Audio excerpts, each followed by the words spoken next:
السلام عليكم ورحمة الله وبركاته. النهاردة إن شاء الله هنعمل كانالوني، وصفة أساسية في شهر رمضان وفي العزومات.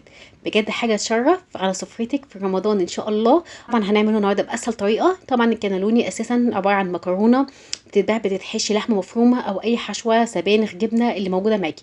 بما إن هي مش متوفرة عند كل الناس وكمان سعرها غالي، فالنهاردة هنعملها بعجينة سهلة جدا ومتوفرة عندنا بأبسط طريقة. قول بسم الله الرحمن الرحيم، والصلاة والسلام على آله وصحبه أجمعين. اللهم اجعل عملنا صالحا خالصة لوجهك الكريم، ولا تجعل للناس منها شيء ولا الشيطان منها نصيب، وتقبل اللهم منا بقبول حسن. لو أول مرة تشوفي قناتي يا ريت تشرفيني بالاشتراك وتفعيل زر الجرس عشان يوصلك مني كل جديد. لو عجبك الفيديو ما تنسيش بقى في اللايك والشير لأهلك وأصحابك وحبايبك، وتعليق جميل بيسعدني حتى لو بحرف واحد عشان الفيديو يوصل وبيتي الصغير يكبر بيكم. يلا بينا نشوف طريقتنا ازاي. اول حاجه هبتدي اعصج اللحمه بتاعتي. انا بجيب الوك بتاعتي او الطاسه اي حاجه، ببتدي اسخنها كويس جدا لان انا عايزه ادي صدمه للحمه. هعمل لك طريقه النهارده اللحمه المعصجه بطريقه سهله جدا بدون دهون كتير وطعم حلو قوي كمان معاكي. سخنت الوك بتاعتي كده او الطاسه بتاعتي كويس جدا. هبتدي ادي للحمه بتاعتي صدمه من السخونيه بتاعتي عشان ما تنزلش السوائل بتاعتها وتبقى بتشد معاكي. انا عايزاها تبقى طريه وطعمها حلو معانا، وفي نفس الوقت تكون اللحمه مفلفله معاكي وما فيهاش ايه تكتلات او اي حاجه. انا نزلت باللحمه بتاعتي كده، بص اول ما نزلتها ادت لون ازاي، لان ايه الطاسه بتاعتي كانت سخنه جدا. فابتدي اقلب كده وفرفر اللحمه كده بالمعلقه زي ما بيقولوا لحد ما تلاقي الايه اللحمه بتاعتك خدت صدمه من جميع الجهات وانت بتقلبي. يعني قلبي شويه وريحها شويه. انا ما استخدمتش دهون ليه المره دي، لان طبعا اللحمه المفرومه يبقى فيه نسبه دهون، وانا مش عايزه نسبه دهون تبقى عاليه جدا في قلب الاكله بتاعتي وتكون تقيله. عايزه اللي ياكل كده يستمتع بيها وما يحسش بتقلي فيها. هبتدي اعصج اللحمه بتاعتي.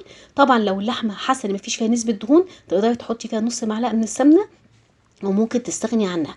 قلبت اللحمه بتاعتي لحد ما ايه اتشوحت معايا كده، وراح منها اللون الاحمر وبقت اللون البني الجميل بتاعنا كده، وابتدت ايه تاخد نص ايه السوا بتاعها. شايفين اللحمه بتاعتي مفرفره ازاي ومفيش فيها تكتلات ولا حتت فيها كده، وجميله ازاي معاها فيها نسبه دهون بسيطه. بعد كده بنزل ببصلتين حجم متوسط متقطعين قطع صغيره او حسب ما انت بتحبيها متقطعه، وابتدي اقلب البصل بتاعي لحد ما ياخد معايا تشويحه كده حلوه من دهون اللحمه، وتبقى ايه ريحه البصل طلعت. اول ما البصل خد لون كده، لون بني مع اللحمه، هنزل بالتوابل بتاعتي. والتوابل دي حسب ذوقك. انا حطيت 7 بهارات، وحطيت بابريكا وجنزبيل وحبهان بودر. هبتدي اقلب كده وريحه البهارات بتاعتي بقى تطلع.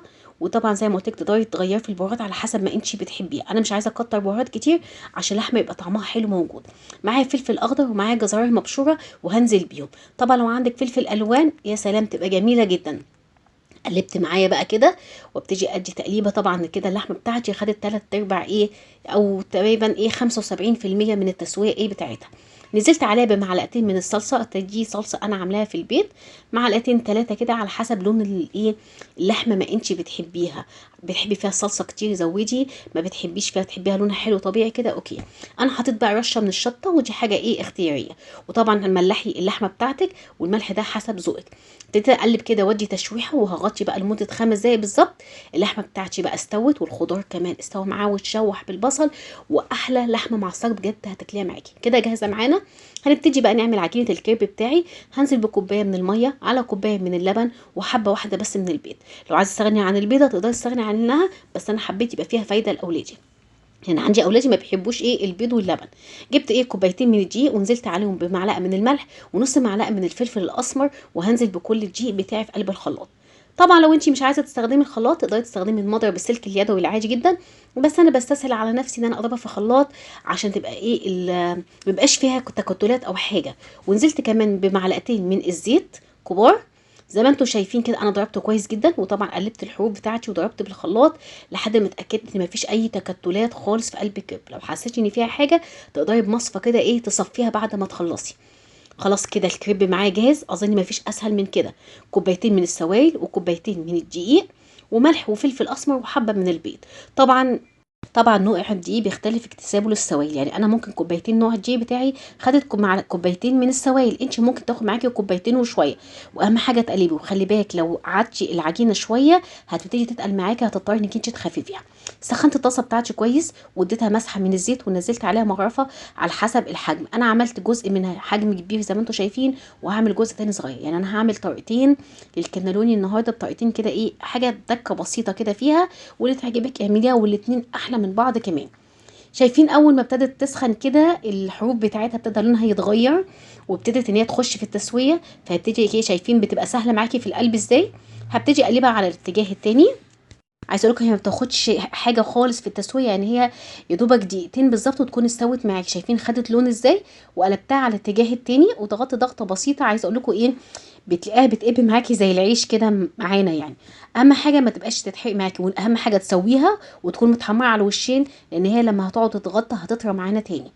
ابتديت اخلص اللي بعديها كمان، واحط برضو مغرفه او حسب الحجم اللي انت عايزاها كده، كبير او صغير، وانزل فيها واقلب من الاتجاه ده والاتجاه ده. وخدت طبعا تاني واحده خدت لون بسرعه، عشان الطاسه كانت سخنه معايا كويس على درجه حراره متوسطه، وهبتدي اشتغل فيها على طول، ما بتاخدش وقت معانا. شايفين حلو قوي معايا ازاي؟ في صينيه بقى كده، وابتدي احرك، وكل مره ما تاخدي منها لازم تقلبي، يعني كل مره ما تيجي تاخدي مغرفه منها لازم ابتدي اقلب، عشان خاطر ما ايه، الدقيق ما يبقاش ريسي تحت. شايفين بقت سهله ازاي، ما بتاخدش وقت معانا اهو بالمنظر ده. شايفين حلوه ازاي؟ ما تحطهمش بقى فوق بعضهم، لان السخونيه هتخليها تعجن معايا. انا هجيب الفوطه، افرش الفوطه واحطها فوق منها، وهبتدي اغطيها برده معايا عشان خاطر ما تنشفش معايا، لان الجو برد. زي ما انتم شايفين ما بتاخدش وقت اطلاقا، اظن ما فيش اسهل من كده. بقى تستوي معايا كده، وهبتدي اجهزها معايا واحطها. واقول لكم كمان انا هعمل اجيب طاسه تانية صغيره واعمل حجم تاني صغير، واوريكم الشكلين عاملين ازاي. جبت بقى الفوطه بتاعتي كده، وحطيت الكنالوني عليها، العجينه بتاعتي او عجينه الكريب الحادق بتاعتي زي ما بيقولوها، زي ما بتسميها بقى. وابتدي احطها في الفوطه واغطيها بالفوطه التانية، واخلص كميتي كلها.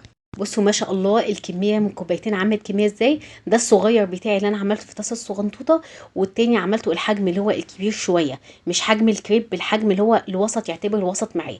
شايفين طري معايا ازاي، عشان اول ما طلعت فردتها على الفوطه وغطيتها بفوطه تانية، وبعد كده قمت جايه حطاهم فوق بعضهم. سهل معايا وجميل، وما خدش معانا وقت خالص. نبتدي بقى نجهز بقى عشان ايه نحشي الكريب بتاعنا، واقول لكم التسويه والطريقه معانا عامله ازاي. غطيته بقى عشان ما ينشفش معايا، وجبت بقى في الطاسه بتاعتي، انا ما عملتش بقى ايه، ما هدرتش مواعين ولا حاجه. في الطاسه بتاعتي عملت فيها كل حاجه. نزلت بمعلقه من السمنه، ومعلقه كبيره مليانه من الدقيق، وابتدي احمر واعمل حبه بشاميل. انا مش عايزه كميه بشاميل كتير، انا عايزه دوبك كوبايه او كوبايه حبه، مش عايزه كميه كبيره. هحمر الدقيق بتاعي لحد ما ياخد اللون الذهبي، وانزل عليه بكوبايه من الحليب. طبعا يفضل يكون الحليب مش سخن، يكون بارد شويه، عشان ما يبقاش فيه اي تكتلات وتقلبي معاكي.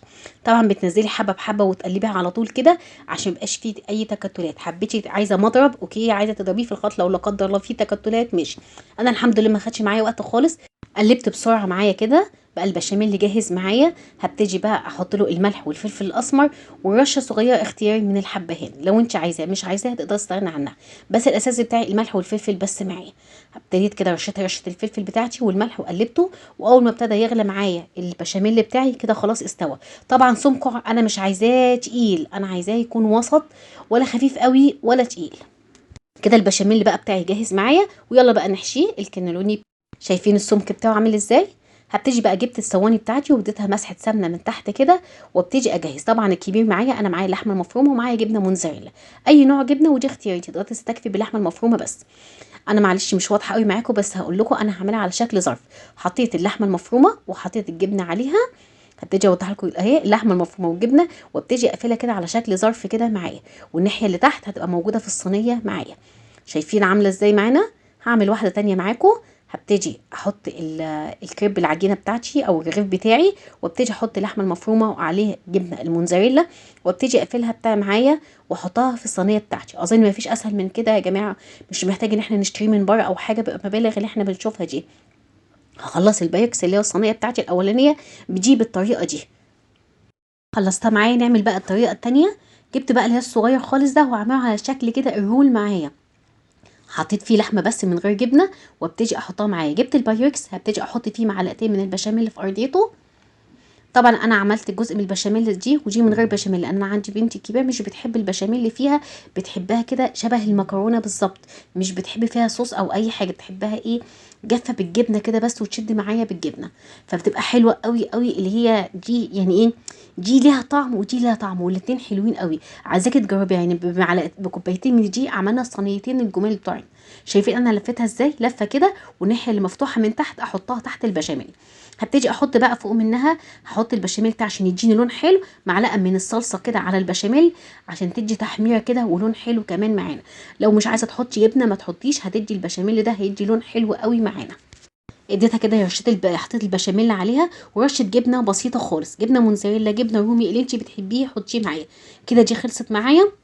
التانية بقى اديها كمان رشة فلفل اسمر، بتدي لون كده وريحة كمان حلو قوي. التانية دي بقى هحط عليها جبنة موتزاريلا بس، وابتدي عليه وش عليها كمان رشة فلفل اسمر، واحطها في الفرن بتاعي على درجة حرارة 200، واشغله من فوق لتحت اقل من 10 دقايق هيكون جاهز معاكي، والذ وجبة حاجة جميلة جدا بجد وتشرف معانا. حطيتهم بقى في الفرن وطلعوا باللون التحفة الخطير دوت.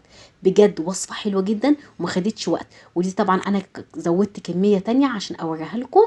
ده كده ده الكوبايتين، وعملت كوبايتين تانيين عشان احتفظ بيها بعد كده واعملها في يوم تاني. حطي بقى عليها شرايح من الفلفل، شرايح من الزيتون، زي ما انت عايزه، طعمها حلو قوي وحاجه شرف. يا رب تكون وصفه النهارده عجبتك، ولو عجبتك بقى ما تنسينيش في اللايك والشير لاهلك واصحابك وحبايبك، وتعليق جميل اللي بيسعدني. واتمنى تكبروا بيتي الصغنطوط خالص باللايك، اهم حاجه اللايك. ولو تعليق بسيط جدا حتى لو بحرف واحد. ومستنيه تطبيقاتكم واي استفسار، واشوفكم فيديوهات تانية، واقول لكم استودعكم الله الذي لا تضيع امانته في رعايه الله وحفظه حبايبي، مع السلامه.